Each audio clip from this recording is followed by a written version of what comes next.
या भागामध्ये आपण स्पोर्ट्स या प्रकारामधील अद्ययावत घटना समजावून घेणार आहोत। सुरुवातीला कसोटी क्रिकेटमध्ये जो विक्रम झालेला आहे तो विक्रम आपण समजावून घेऊयात। विराट कोहलीनं बांगलादेश विरुद्धच्या कसोटी सामन्यामध्ये सलग चौथ्यांदा द्विशतक केलेलं आहे आणि हे चौथं द्विशतक त्याचं होतं आणि चौथं द्विशतक करताना विराट कोहलीनं 204 धावा केलेल्या होत्या आणि यावेळी अनेक विक्रम मोडले गेले। जसे डॉन ब्रॅडमन आणि राहुल द्रविड यांनी सलग 3 द्विशतकांचा विक्रम या दोघांचा होता। या दोघांचाही विक्रम विराट कोहलीनं मोडीत काढलेला आहे। याशिवाय डॉन ब्रॅडमन यांनी जी सलग 3 द्विशतकं केलेली होती ती ॲशेस मालिकेमध्ये ही 3 द्विशतकं केलेली होती। राहुल द्रविड यांचा जर विचार केला तर 2003-2004 मध्ये न्यूझीलंड आणि ऑस्ट्रेलिया विरुद्धच्या मालिकेमध्ये द्विशतकाची हॅट्रिक राहुल द्रविड यांनी केलेली होती। कसोटी क्रिकेटमध्ये सर्वाधिक द्विशतकांचा विक्रम डॉन ब्रॅडमन यांचा आहे। कसोटी क्रिकेटमध्ये डॉन ब्रॅडमन यांची 12 द्विशतकं आहेत हे या ठिकाणी लक्षात ठेवावं। विराट कोहली हा 4 द्विशतक करणारा भारताचा 5वा फलंदाज आहे। वीरेंद्र सेहवाग आणि सचिन तेंडुलकर यांनी प्रत्येकी 6 द्विशतकं केलेली आहेत आणि राहुल द्रविडनं 5 द्विशतकं केलेली आहेत। सुनील गावस्कर यांनी 4 द्विशतकं केलेली आहेत आणि विराट कोहली यांनी 4 द्विशतकं करणारा भारताचा पहिला कर्णधार ठरलेला आहे। याशिवाय विराट कोहली मायदेशामध्ये एकाच सत्रामध्ये सर्वाधिक जास्त धावा करणारा फलंदाज ठरलेला आहे। एकाच सत्रामध्ये विराट कोहलीनं 1168 एवढ्या धावा केलेल्या होत्या आणि जगामध्ये सर्वात जास्त द्विशतक करणाऱ्या कसोटी कर्णधार कोण असेल याचा जर विचार केला तर जगात सर्वात जास्त द्विशतक करणारा कसोटी कर्णधार म्हणून ब्रायन लाराला ओळखलं जातं। याशिवाय ब्रायन लारा कर्णधार असताना त्यानं 5 द्विशतकं केलेली होती। आता 4 द्विशतकं करणारे कर्णधार कोण कोण आहेत हे आपण पाहूयात। कोहली, याशिवाय ऑस्ट्रेलियाचा मायकेल क्लार्क, ऑस्ट्रेलियाचेच डॉन ब्रॅडमन, याशिवाय दक्षिण आफ्रिकेचा ग्रॅमी स्मिथ या कर्णधारांनी 4 द्विशतकं केलेली आहेत आत्तापर्यंत आणि सर्वात जास्त 9000 धावा करण्याचा विक्रम डी विलियर्स यांच्या नावावरती आहे। याशिवाय दक्षिण आफ्रिकेचे हे खेळाडू आहेत AB डी विलियर्स आणि यांनी 25 फेब्रुवारी 2017ला न्यूझीलंड विरुद्धच्या एकदिवसीय सामन्यामध्ये 9000 धावा पूर्ण केलेल्या होत्या। यासह ही कामगिरी करताना त्यांनी 205 सामन्यांमध्ये ही कामगिरी केलेली आहे। सौरव गांगुलीचा जर विचार केला तर सौरव गांगुलींनी 228 सामन्यांमध्ये 9000 धावा पूर्ण केलेल्या होत्या। सर्वात कमी सामन्यामध्ये 9000 धावा पूर्ण करणाऱ्या खेळाडूंचा जर आपण विचार केला तर या खेळाडूंमध्ये AB डी विलियर्स दक्षिण आफ्रिका 205 सामन्यांमध्ये 9000 धावा केलेल्या होत्या। त्यानंतर क्रमांक लागतो सौरव गांगुलीचा की ज्यांनी 228 सामन्यांमध्ये या 9000 धावा पूर्ण केलेल्या होत्या आणि त्यानंतर क्रमांक लागतो सचिन तेंडुलकर या खेळाडूचा। या सचिन तेंडुलकर यांनी 235 सामन्यांमध्ये 9000 धावा पूर्ण केलेल्या होत्या। अशा प्रकारे 9000 धावा पूर्ण करणारे सर्वात कमी सामन्यामध्ये धावा पूर्ण करणारे हे खेळाडू म्हणून AB de Villiers, Sourav Ganguly आणि सचिन तेंडुलकर यांना ओळखलं जातं। यानंतर महत्त्वाची घटना आहे की पाकिस्तानचा फलंदाज शाहिद आफ्रिदीनं आंतरराष्ट्रीय क्रिकेटमधून निवृत्ती जाहीर केलेली आहे आणि ही निवृत्ती त्याने 19 फेब्रुवारी 2017ला जाहीर केली। कसोटीमधून निवृत्ती 2010 मध्ये त्यांनी जाहीर केलेली होती। एकदिवसीय क्रिकेटमधून निवृत्ती जाहीर त्यांनी 2015 मध्ये केलेली होती।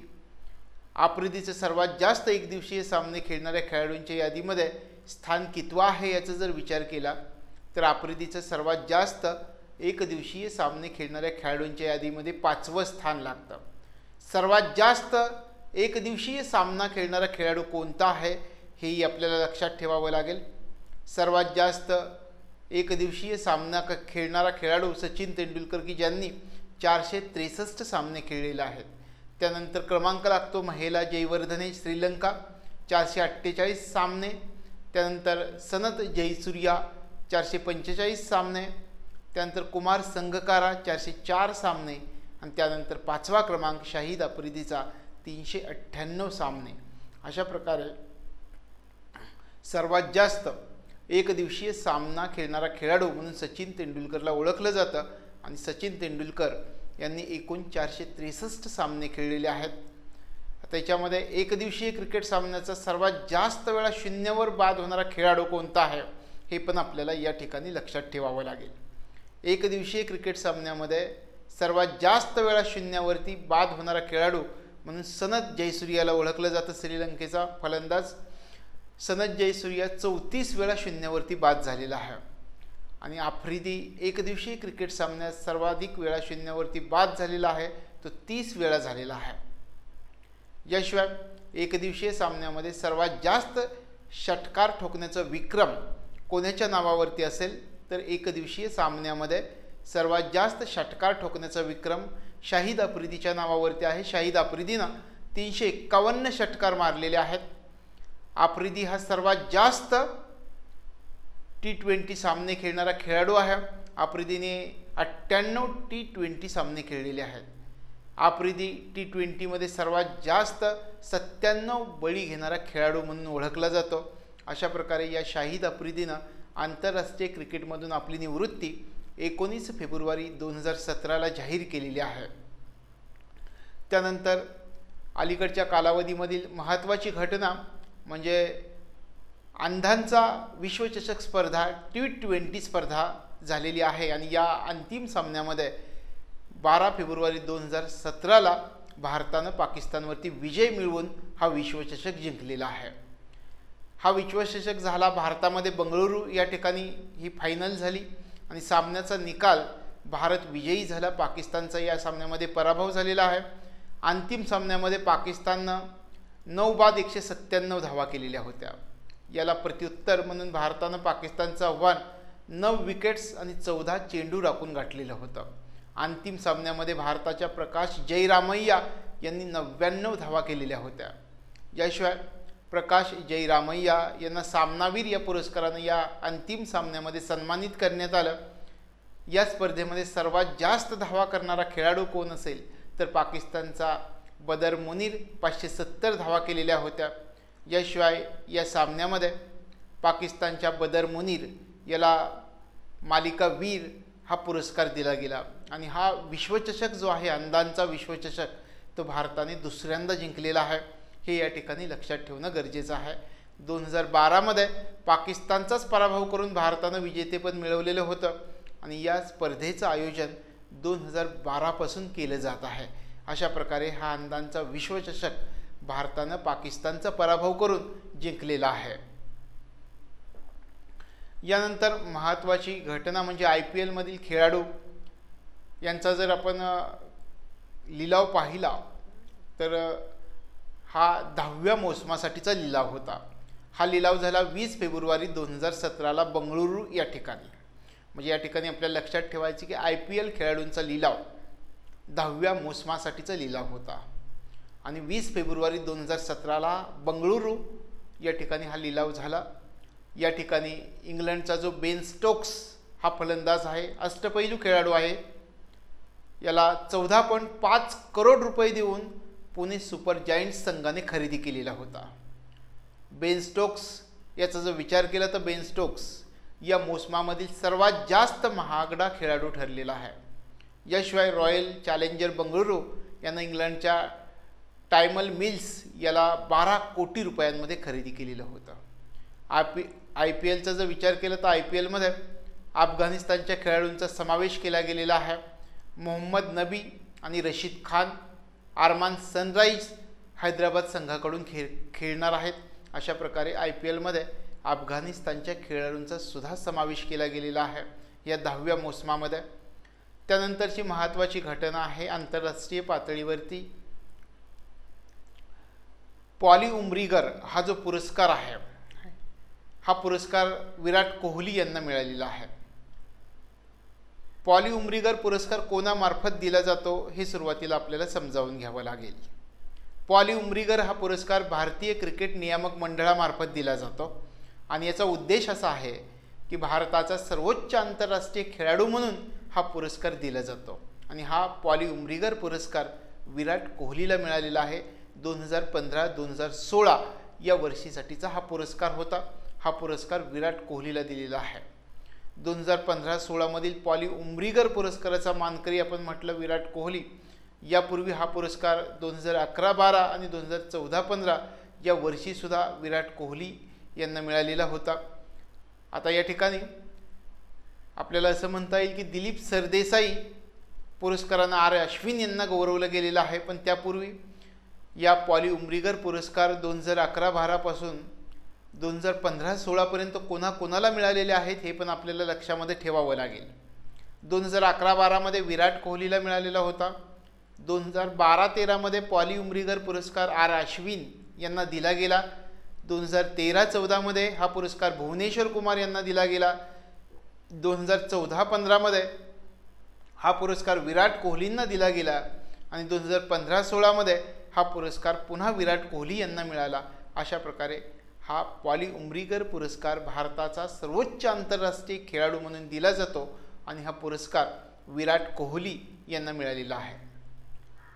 यानंतर आपण उल्लेख केलेला होता की दिलीप सरदेसाई पुरस्कार लक्षात ठेवावं. दिलीप सरदेसाई पुरस्कार आर अश्विन यांना दिला गेलेला आहे.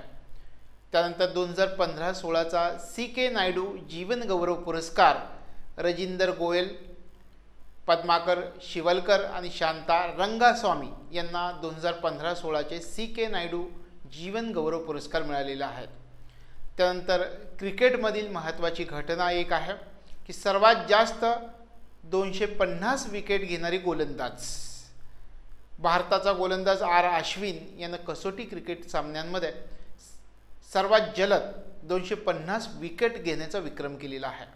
आणि अश्विनचा 250वा बळी होता बांगलादेशाचा मुशफिकुर रहमान यांचा हा 250वा बळी होता.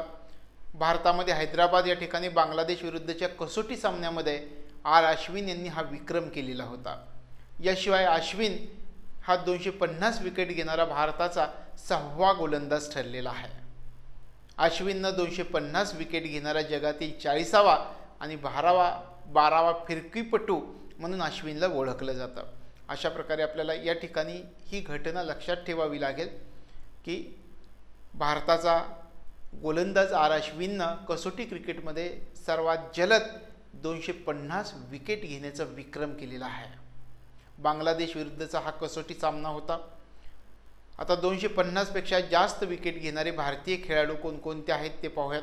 अनिल कुंबळे यांनी 619 एकूण विकेट घेतलेले आहेत. कपिल देव यांनी 434, हरभजन सिंह यांनी 417, जहीर खान यांनी 311 आणि बिशन सिंह बेदी यांनी 266 असे हे भारताचे 250 पेक्षा जास्त विकेट घेणारे भारतीय खेळाडू म्हणून या खेळाडूंना ओळखलं जातं. याशिवाय सर्वात जलद 250 विकेट घेणाऱ्या खेळाडूंचा जर विचार केला तर आर अश्विन यांनी 45 सामन्यांमध्ये ही कामगिरी केलेली आहे. डेनिस लिली हे ऑस्ट्रेलियाचा गोलंदाज होता आणि या डेनिस लिलीनं 48 सामन्यांमध्ये ही कामगिरी केलेली होती. त्यानंतर दक्षिण आफ्रिकेच्या डेल स्टेन याने सुद्धा या सर्वात जलद 250 विकेट घेणाऱ्या खेळाडूमध्ये 3रा क्रमांक आहे डेल स्टेनचा. डेल स्टेननं 49 सामन्यांमध्ये हा 250 विकेट घेतलेल्या होत्या.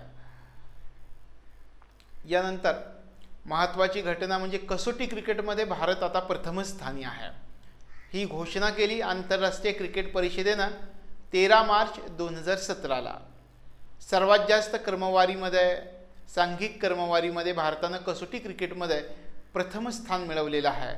आणि ज्यावेळी भारतानं एखादा देश कसोटी क्रिकेटमध्ये प्रथम स्थान मिळवतो त्यावेळी त्याला किती बक्षीस मिळतं हे पण आपल्याला लक्षात ठेवणं गरजेचं आहे. यावेळी भारतीय संघाला $1 दशलक्ष बक्षीस मिळालेलं आहे.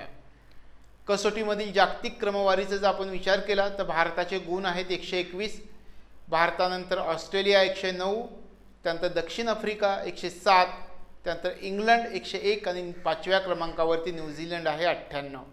अशा प्रकारे कसोटी जागतिक क्रमवारीमध्ये हे पहिले 5 देश भारत, ऑस्ट्रेलिया, दक्षिण आफ्रिका, इंग्लंड आणि न्यूझीलंड. एक दिवसीय क्रमवारीचा जर विचार केला तर एक दिवसीय क्रमवारीमध्ये पहिले 5 देश आहेत दक्षिण आफ्रिका, ऑस्ट्रेलिया, न्यूझीलंड, 4थ्या क्रमांकावरती भारत आणि 5व्या क्रमांकावरती इंग्लंड. दक्षिण आफ्रिकेला आहेत 119 गुण, ऑस्ट्रेलियाला आहेत 118 गुण, न्यूझीलंडला आहेत 113 गुण, भारताचे गुण आहेत 112 आणि 108 गुण आहेत इंग्लंड. अशा प्रकारे एकदिवसीय क्रमवारीमधले हे पहिले 5 देश आहेत. T20 क्रमवारीमधल्या पहिल्या 5 देशांचा जर आपण विचार केला तर न्यूझीलंडचा प्रथम क्रमांक, दुसरा क्रमांक भारताचा, तिसरा क्रमांक दक्षिण आफ्रिकेचा, चौथा क्रमांक वेस्ट इंडिजचा आणि पाचवा क्रमांक इंग्लंडचा आहे. अशा प्रकारे T20मध्ये हे पहिले 5 देश आहेत क्रमांकाच्या दृष्टिकोनामधून. आता आपण कसोटी क्रमवारीमधील गोलंदाजांचं स्थान लक्षामध्ये घेऊयात. भारताचे आर अश्विन आणि रवींद्र जडेजा हे जे स्पिनर आहेत दोन, यांचं संयुक्तरित्या प्रथम स्थान आहे कसोटी क्रमवारीमध्ये गोलंदाजामध्ये. आणि महत्त्वाची गोष्ट अशी आहे की एकाच देशाचे हे 2 गोलंदाज आहेत आणि या 2 गोलंदाजांनी क्रमवारीमध्ये अव्वल स्थान मिळण्याची ही पहिलीच वेळ आहे. आंतरराष्ट्रीय क्रिकेट परिषदेनं गोलंदाजच्या क्रमवारी जाहीर केलेली आहे. त्यामध्ये आर अश्विन आणि रवींद्र जडेजा यांना समान गुण मिळालेले आहेत. ते गुण आहेत 892. हे दोन्ही खेळाडू भारताचे आहेत. त्यानंतर दुसरा क्रमांक येतो ऑस्ट्रेलियाच्या जॉस हेझलवूड यांचा.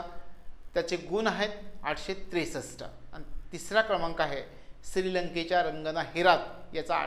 त्याचे गुण आहेत 850. अशा प्रकारे हे कसोटीमधील गोलंदाजांची क्रमवारी आहे. त्यानंतर आपण आता लॉन टेनिस या खेळाविषयी अद्ययावत घटना समजावून घेऊयात. सुरुवातीला दुबई टेनिस स्पर्धेविषयी माहिती घेऊयात. दुबई टेनिस स्पर्धेच्या पुरुष दुहेरीचं विजेतेपद हेरिया तकाव आणि जीन जुलियन रॉजर यांना मिळालेलं आहे. आता या ठिकाणी आपल्याला लक्षात ठेवायचं आहे दुबई टेनिस स्पर्धा का महत्त्वाची आहे. कारण दुबई टेनिस स्पर्धेच्या पुरुष दुहेरीचं जे उपविजेतेपद आहे ते रोहन बापन्ना आणि मर्सिन मॅटकोवास्की यांना मिळालेलं आहे. रोहन बापन्ना हा भारताचा खेळाडू आहे. म्हणून आपल्याला हे लक्षात ठेवायचं आहे दुबई टेनिस स्पर्धा दुहेरीचं विजेतेपद मिळवणारी जोडी हेरिया तकाव आणि जीन जुलियन रॉजर आणि दुबई टेनिस स्पर्धेच्या उपविजेतेपद मिळवणारे दुहेरीची जोडी आहे रोहन बापन्ना आणि मर्सिन मॅटकोवास्की. 4 मार्च 2017ला पुरुष दुहेरीचं उपविजेतेपद यांनी मिळवलेलं होतं आणि पुरुष एकेरीचं विजेतेपद यावेळी ब्रिटनच्या अँडी मरे याला मिळालेलं होतं. पुरुष एकेरीचं उपविजेतेपद फर्नांडो फर्डॅस्को यांना मिळालेलं होतं. भारताचे टेनिसपटू रोहन बापन्ना यांनी मिळवलेले विजेतेपदांचा जर आपण विचार केला तर 2011, 2012मध्ये पॅरिस चॅम्पियनशिप आणि 2015मध्ये माद्रिद चॅम्पियनशिपचे दुहेरीमधील विजेतेपद होते. विजेतेपदामध्ये रोहन बापन्ना हे होते. अशा प्रकारे हे दुबई टेनिस स्पर्धा आपल्याला लक्षामध्ये ठेवावी लागेल. त्यानंतर मेक्सिको टेनिस स्पर्धा यामध्ये पुरुष एकेरीचं विजेतेपद अमेरिकेच्या सॅम क्युरे यांना मिळालेलं आहे. मेक्सिको टेनिस स्पर्धा. त्यानंतर पुरुष एकेरीचं उपविजेतेपद मिळवणारा खेळाडू आहे राफेल नदाल. म्हणजे या ठिकाणी महत्त्वाची घटना लक्षात ठेवायची. राफेल नदाल या खेळाडूचा पराभव करून अमेरिकेच्या सॅम क्युरे यांनी मेक्सिको टेनिस स्पर्धा जिंकलेली आहे. अंतिम सामना झालेला होता 5 मार्च 2017ला. यानंतर विश्व चॅम्पियनशिपमध्ये स्पर्धा आपण समजावून घेऊयात. या ठिकाणी भारतीय ग्रँडमास्टर डी हरिका यांनी फेब्रुवारी 2017मध्ये तेहरान या ठिकाणी विश्व महिला बुद्धिबळ चॅम्पियनशिपमध्ये कांस्य पदक मिळवलेलं आहे. म्हणजे या ठिकाणी आपल्याला लक्षात ठेवायचे नाव भारतीय ग्रँडमास्टर आहे डी हरिका यांनी फेब्रुवारी 2017मध्ये तेहरान या ठिकाणी झालेली जी बुद्धिबळ चॅम्पियनशिप स्पर्धा आहे विश्व महिला बुद्धिबळ चॅम्पियनशिप स्पर्धा या स्पर्धेमध्ये या डी हरिका यांनी कांस्य पदक मिळवलेलं आहे. आणि हरिकाला उपांत्य फेरीमध्ये चीनच्या टेन झोंगी हिनं पराभूत केलेला आहे. कांस्य पदकासह या स्पर्धेमधील हे 3रं पदक होतं. यापूर्वी त्यांनी 2012 आणि 2015मध्ये कांस्य पदक मिळवलेलं होतं. अशा प्रकारे ह्या डी हरिका आपल्याला लक्षात ठेवाव्या लागतील. यानंतर जागतिक क्रमवारीमध्ये सिंधू यांचं स्थान आपल्याला लक्षात घ्यावं लागेल. PV सिंधू या नावाने ओळखलं जातं त्यांना आणि भारताची ऑलिम्पिक रौप्य पदक विजेती म्हणून PV सिंधूला ओळखलं जातं. PV सिंधू या बॅडमिंटनपटू आहेत आणि जागतिक क्रमवारीमध्ये महिलांमध्ये त्यांना 5वं स्थान मिळालेलं आहे. फेब्रुवारी 2017 प्रथम 5 खेळाडूंमध्ये स्थान मिळवणारी ती दुसरी भारतीय खेळाडू आहे. या अगोदर सायना नेहवालनं अशी कामगिरी केलेली होती आणि यावेळी या क्रमवारीमध्ये सायना नेहवाल या 9व्या स्थानावरती आहेत. चीनच्या ताई चिंग ही या जागतिक क्रमवारीमध्ये प्रथम क्रमांकावरती असणारी खेळाडू म्हणून ओळखली जाते. अशा प्रकारे PV सिंधूचं स्थान 5वं, सायना नेहवालचं स्थान 9वं आणि पहिली खेळाडू कोण आहे तर चीनची खेळाडू आहे ताई चिंग, ही प्रथम क्रमांकावरती आहे. त्यानंतर युवा वर्ल्ड कप, या ठिकाणी आपण भारतामध्ये फुटबॉल वर्ल्ड कपचं आयोजन केले जाणार आहे. युवा वर्ल्ड कपचा शुभंकर जो आहे तो खेलियो हा आहे. म्हणजे सुरुवातीला समजावून घ्यायचं आहे, ही घटना आपण समजावून घेणार आहोत पूर्णपणे. भारतामध्ये फुटबॉल वर्ल्ड कपचं आयोजन केले गेलेलं आहे 6 ते 28 ऑक्टोबर 2017 म्हणजे भारतामध्ये फुटबॉल वर्ल्ड कप खेळला जाणार आहे. केव्हा खेळला जाणार आहे हे सुरुवातीला लक्षात ठेवावं लागेल. 6 ते 28 ऑक्टोबर 2017 17 वर्षाखालील फुटबॉल वर्ल्ड कपचं आयोजन केले जाणार आहे आणि याला आपण म्हणतो युवा वर्ल्ड कप. आता ही जी स्पर्धा खेळली जाणार आहे भारतामध्ये, या स्पर्धेचा शुभंकर आहे खेलियो हा ढगाळ बिबट्या. म्हणजे खेलियो हा ढगाळ बिबट्या आहे, बिबट्याचा प्रकार आहे हा. आपण म्हणतो युवा वर्ल्ड कपचा शुभंकर खेलियो हा कोण आहे तर हा ढगाळ बिबट्या आहे. आता स्पर्धेचा जो ढगाळ बिबट्या हा शुभंकर ठेवलेला आहे त्याचा उद्देश काय आहे.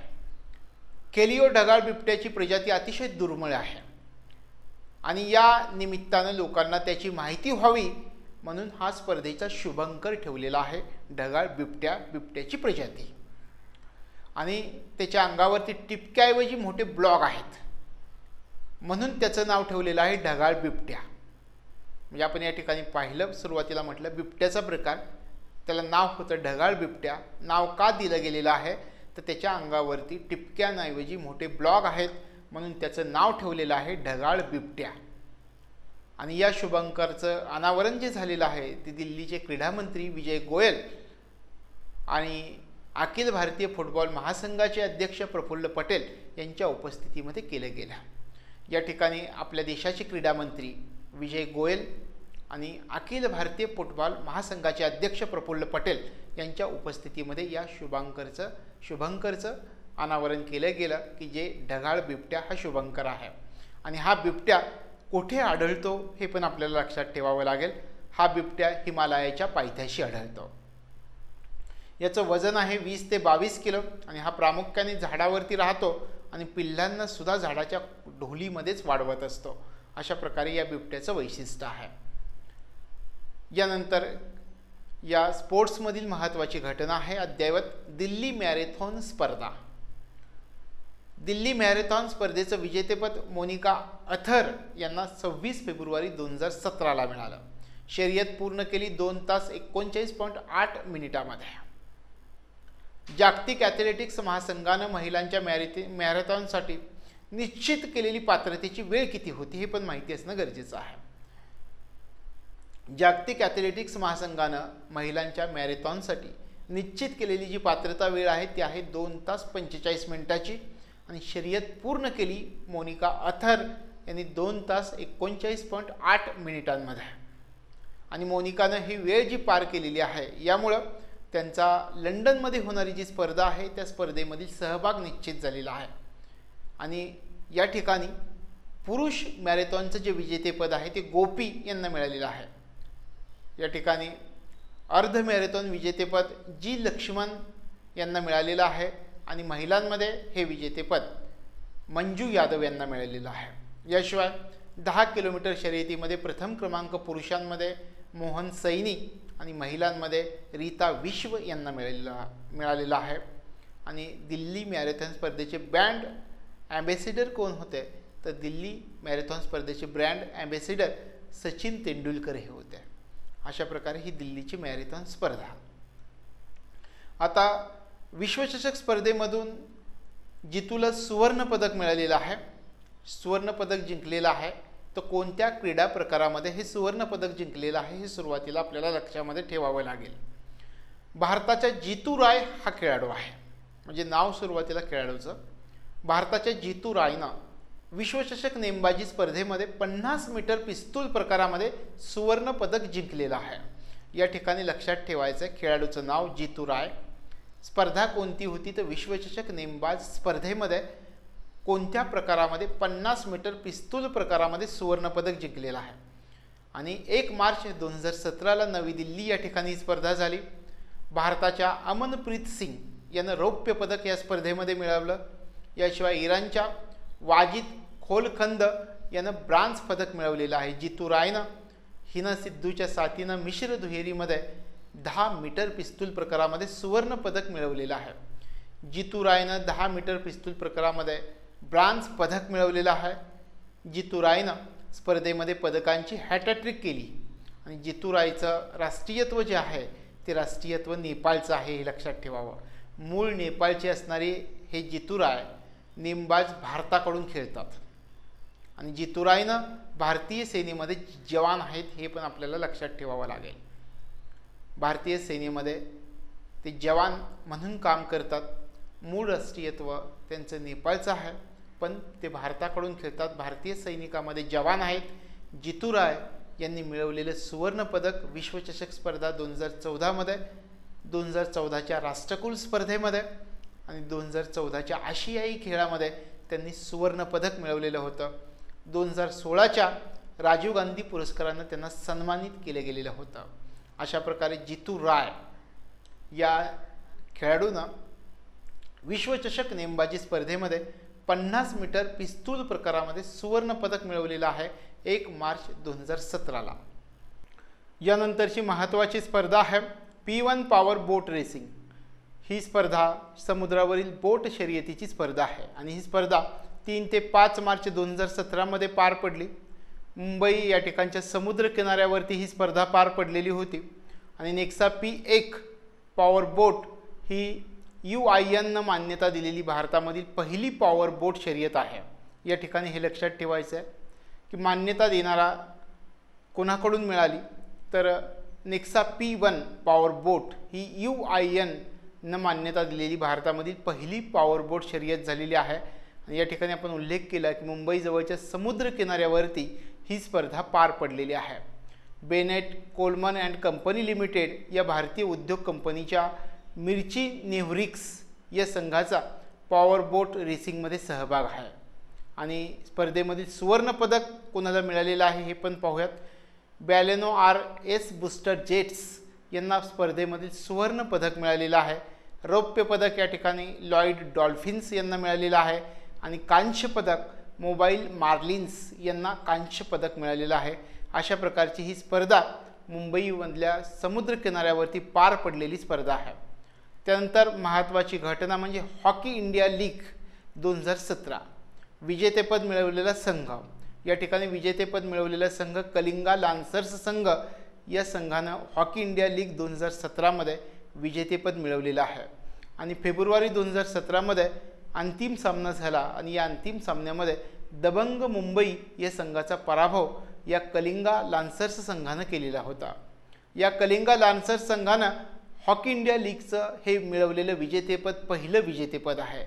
2013मध्ये ही हॉकी इंडिया लीग सुरू झालेली होती आणि लीगचं विजेतेपद मिळवणारा कलिंगा लान्सर्स हा 4थ्या क्रमांकाचा संघ आहे, हे आपल्याला लक्षात ठेवावं लागेल. आणि स्पर्धेमध्ये विजेत्या संघाला 2.5 कोटी, उपविजेत्या संघाला 1.25 कोटी आणि तिसऱ्या स्थानी राहिलेल्या संघाला 75 लाख रुपये देऊन सन्मानित केलं गेलं. अशा प्रकारे ही हॉकी इंडिया लीग आपण म्हटलं की ही 4थे विजेतेपद मिळवलेलं आहे. आत्तापर्यंत हॉकी इंडिया लीगमध्ये मिळवलेले विजेतेपद आपण लक्षात घेऊयात. 2013मध्ये रांजी रेज या संघानं विजेतेपद मिळवलेलं होतं. 2014मध्ये दिल्ली व्हेव रायडर्स या संघानं विजेतेपद मिळवलेलं होतं.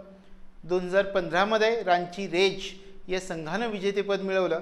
आणि 2016मध्ये आपण जो उल्लेख केलेला होता या कलिंगा लान्सर्स संघ म्हणजेच पंजाब वॉरियर्स या संघानं विजेतेपद मिळवलेलं आहे. त्यानंतर अशा प्रकारे या महत्त्वाच्या घटना क्रीडा प्रकारामधल्या आपण पाहिल्या. यानंतर आपण लॉरेन्स पुरस्काराविषयी माहिती समजावून घेऊयात. लॉरेन्स हा जागतिक पुरस्कार समारंभामध्ये सर्वोत्तम खेळाडूचा पुरस्कार मिळवणारा खेळाडू आहे. जमैकाचा वेगवान धावपटू उसेन बोल्ट 14 फेब्रुवारी 2017ला त्याला गौरवलं गेलं आणि हा पुरस्कार बोल्टला चौथ्यांदा मिळालेला आहे. यापूर्वी हा लॉरेन्स पुरस्कार बोल्टला 2009, 2010, 2013मध्ये मिळालेला होता आणि आता चौथ्यांदा 2017मध्ये हा लॉरेन्स पुरस्कार उसेन बोल्टला मिळालेला आहे. याशिवाय sports woman of the year म्हणून सिमोन हिला पुरस्कार मिळालेला आहे. कमबॅक द इयर म्हणून मायकेल फेल्प्स याला पुरस्कार मिळालेला आहे आणि breakthrough of the year म्हणून निको रोसबर्ग याला पुरस्कार मिळालेला आहे. अशा प्रकारे हे लॉरेन्स पुरस्कार. यानंतरची महत्त्वाची घटना आपण समजावून घेऊया की लाचखोरीमध्ये भारत आघाडीवरती आहे असं सर्वेक्षण केलं गेलेलं आहे आणि सर्वेक्षण करणारी संस्था आहे ट्रान्सपरन्सी इंटरनॅशनल. सर्वेक्षण केले गेले 2016मध्ये आणि आशिया पॅसिफिक प्रदेशामध्ये भारत हा सर्वात जास्त लाचखोर देश आहे असं सर्वेक्षण या ट्रान्सपरन्सी इंटरनॅशनल या संघाने केलेलं आहे. भारतामधील 10 पैकी 7 लोकांना कधी ना कधी लाच द्यावीच लागते असं सर्वेक्षण या संस्थेनं केलेलं आहे आणि सर्वात पारदर्शक देशांच्या यादीमध्ये भारताचं स्थान 79व्या स्थानावरती गेलेलं आहे. सर्वेक्षणामध्ये सहभागी करून घेण्यात आलेल्या आशिया पॅसिफिक विभागामधील देश 16 होते आणि भारतामधील धार्मिक नेते आणि धर्मगुरू भ्रष्ट असल्याचं 71% लोकांनी सांगितलेलं आहे.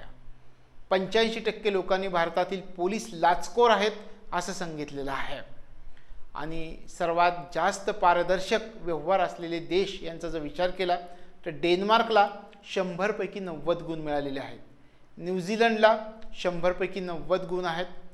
फिनलंडला 100 पैकी 89 गुण आहेत. स्वीडनला 100 पैकी 88 गुण आहेत आणि नॉर्वेला पण 100 पैकी 85 गुण आहेत.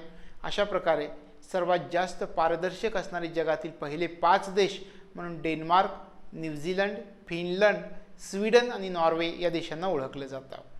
आणि इतर देशांचा जर विचार केला तर अमेरिकेचा क्रमांक पारदर्शक देशांच्या यादीमध्ये 18वा लागतो. चीन 79व्या स्थानी आहे. भारत 79व्या स्थानी आहे. भारताला 100 पैकी 40 गुण आहेत. चीनला सुद्धा 100 पैकी 40 गुण आहेत. पाकिस्तानचा क्रमांक 116वा लागतो. पाकिस्तानला 100 पैकी 52 गुण आहेत. आता आपण यानंतरची घटना अब्जाधीशांच्या संख्येमध्ये घट झालेली आहे असा अहवाल प्रकाशित केला गेलेला आहे. आणि अब्जाधीशांच्या संख्येमध्ये घट झाल्याचा अहवाल प्रकाशित करणारी जी संस्था आहे त्या संस्थेचं नाव आहे Huron global rich list India असं या अहवाल प्रकाशित करणारी संस्था आहे.